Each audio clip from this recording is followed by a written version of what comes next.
his desperate plight, from this life-threatening situation. He went around to communities, and he found a community that wanted to build a shul.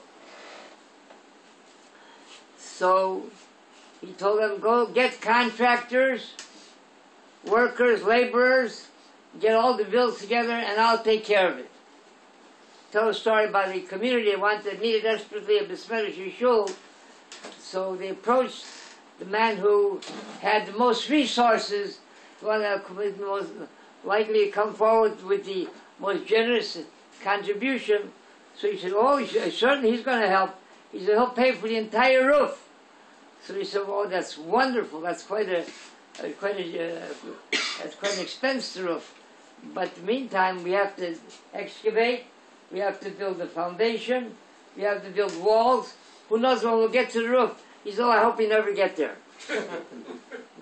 So he found a community that needed a shul desperately, and they hired all the workers, and he paid the entire bill until it was completed.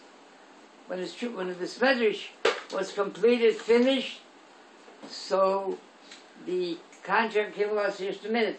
He said, now we have to we have to insulate the roof and put gutters so it shouldn't leak into the building. So we'll give you an estimate and take care of it. He said, just a minute. He said, I want to build a synagogue, a shul of his medrash. He said, what's the gutters got to do? It's finished without the gutters as well.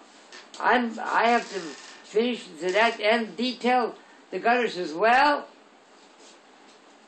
So they went to ask Yeshaya, who's right? Is the community, the Kehillah right? To demand from him that he come forward with the funds to pay for the gutters as well?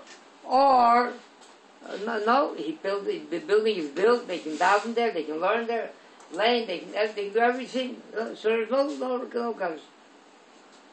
So Ben Ish Chai brings a tshuva like this. The Gemara Bas Basra tells us, Omer al-Chizde. Al-Chizde says, Lo ilistri ini beknishte ad bane beknishte achrite. He said, Al-Chizde says that in the community where they want to tear down a shul, so you can't proceed tearing it down, even though you have intention to build a new one, but you can't just tear it down and then go to build a new one. When can you tear it down? When can you tear it? First, the new one has to be ready. Then, once the new one is ready, then you can proceed to tear down the old one. What happens if you have to build it in the same location? Huh? What happens if you're building a new shul in the same where the old shul is? You build around the shul. You're building the shul in the same place that the old shul is. One second, wait a second. So Gemara says that if there are no serious building defects, no cracks, there's no cracks in the building, so then that's what you do. You wait.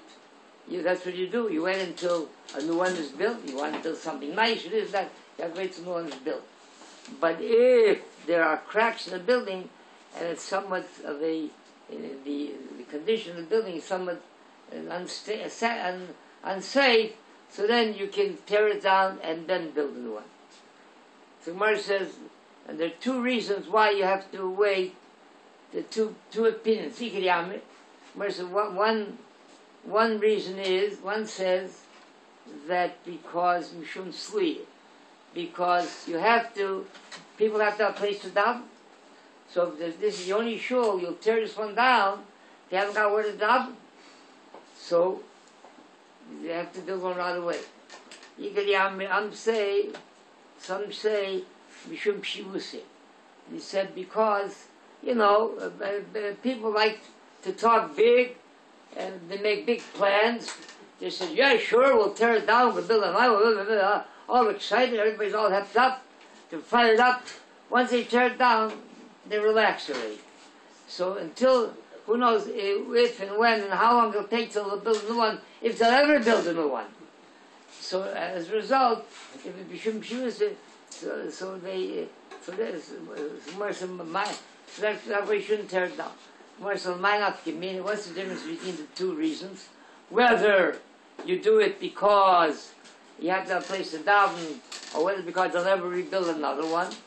What's the difference is like this here. If there is another shul to daven in, so then you can tear this one down. But if there is not another shul to daven in, so then you cannot tear this one down.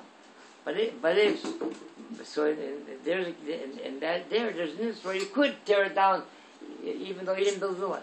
But if Mishum Shivuse, if it's because we have concerns that they won't build a new one, that they might not get on to build a new one, so then you cannot tear it down until another one is built. So the Gemara continues like this. Omar Ravashi, he came to a town, he came to a town, and he saw a bismedrish there, that had a defect in the structure. So he had it torn down, and then he brought his bed that he sleeps on. Had his bed brought to where the rubble is, and he slept there and didn't move from there until the new shul was built.